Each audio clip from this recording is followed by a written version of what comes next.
Motihari police social media पर हथियार के साथ पोस्ट करने वाले पर लगातार कार्रवाई कर रही है। वहीं सोशल मीडिया मॉनिटरिंग के दौरान राजेपुर थाना अध्यक्ष मुकेश कुमार ने एक युवक को इंस्टाग्राम पर हथियार के साथ फोटो पोस्ट किया देखा। इसके बाद अपने बड़े अधिकारियों को इसकी सूचना देते हुए सत्यापन में जुट गए। युवक की पहचान राजेपुर थाना क्षेत्र के दीपक कुमार के रूप में हुई। इसके बाद थाना अध्यक्ष मुकेश कुमार ने छापेमारी कर युवक को गिरफ्तार कर लिया। पूछताछ के दौरान दीपक ने बताया कि वह देसी कट्टा के साथ उसने फोटो डाला था।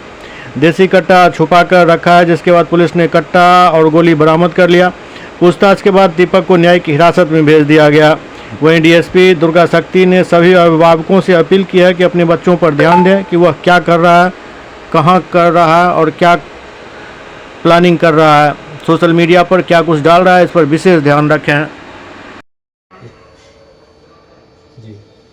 आज दिनांक 19/12/24 को सोशल मीडिया मॉनिटरिंग के दौरान एक स्क्रीनशॉट प्राप्त हुआ था, जिसमें दीपक कुमार के इंस्टाग्राम अकाउंट पे एक स्टेटस लगा हुआ था, जिसमें ये हथियार लिए हुए दिखाई दे रहे थे। एसएचओ राजेपुर द्वारा सत्यापन और आवश्यक कार्रवाई हेतु मूव किया गया तथा उनके द्वारा दीपक कुमार की गिरफ्तारी की गई है और दीपक कुमार के निशानदेही पे ही हथियार की बरामदगी की गई।